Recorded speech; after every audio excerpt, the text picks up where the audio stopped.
He saw a sick man. He'd never been sick. He'd never seen anybody who was sick.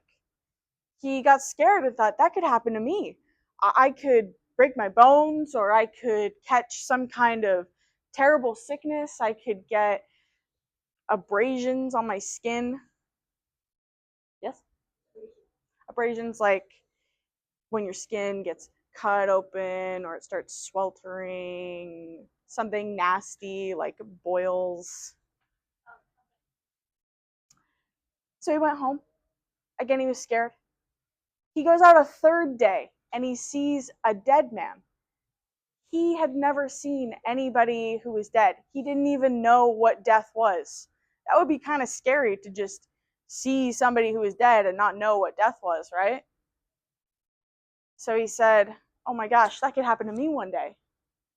So he goes back home. After seeing those three things, do you think that you would go outside again? It would be kind of scary. I probably wouldn't go, but he did. He went out one more time. On the fourth day, he saw a meditating man. He was sitting, content. He was happy. This meditating man was just reflecting on his life and thinking inwardly, calmly sitting and not doing anything, but he was happy. And Siddhartha wanted that happiness for himself. So he said, okay, I'm not happy at the palace anymore, and I'm scared of the outside world, so the only thing that I can do is try to live like this meditating man. So he leaves the palace for good. He leaves his family, he leaves his wife, he leaves his son, and he goes out to meditate and reflect. But it was really hard. He lived an ascetic life. Can somebody read what the word ascetic means? Chelsea?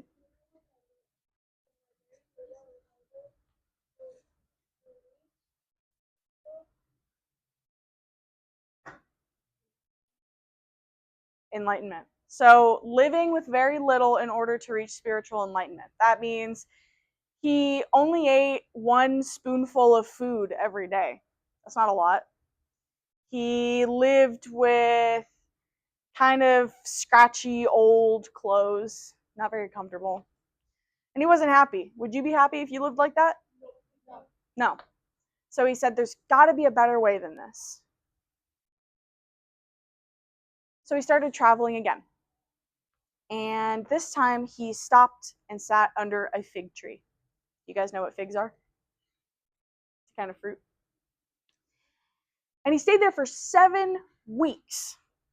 How long do you think that you could sit in one place? Henry? 10 minutes. Kevin? A day? Jahil? 5 hours. Isaac? An hour? 2 days? 16 hours? Okay. 7 weeks. He sat for 49 days only meditating. And then one day, he understood. He understood everything after those 7 weeks. He understood life. He understood universe. He understood everything. And he found nirvana, which was inner peace and enlightenment. Yes, Ruby? Nope. He didn't eat. He didn't sleep. He didn't get up to stretch his legs. He just sat there and meditated. Now, this is only a story. Siddhartha was probably a real person, but like Gilgamesh, the story about his life was kind of made into a larger than life fiction. Because it makes him seem way cooler if he sat for 7 weeks, right? And he learned that people can't reach nirvana or enlightenment by living a life of luxury, and they also can't do it by living an ascetic life where they don't have anything.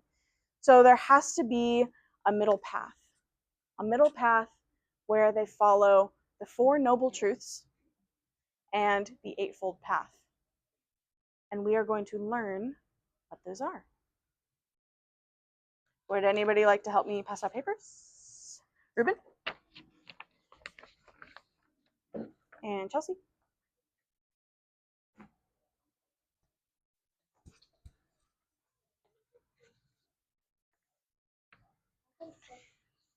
What would you like to know? But in real life, if you stay like sitting in one spot for like a week, doesn't your body get weak? Yeah, so you have to get up and move around. If you sit for too long in one place, then they only need one. Thank you though. Did you get one for yourself? Yeah. Hold on.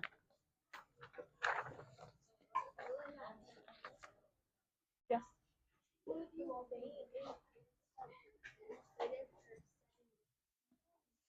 Yes. So in the story, the part that I left out, he once fell asleep under the tree, and to stay awake, he removed his eyelids so he wouldn't fall asleep again. It was kind of scary, so I left that part out. But what?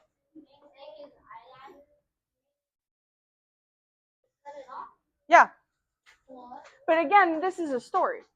We don't know if that actually happened, and it probably didn't. But even if a story didn't happen, it can still influence the way that people live, right? Yeah. People do believe these stories, and Buddhism is still a very popular religion in the world. So even if this story isn't accurate,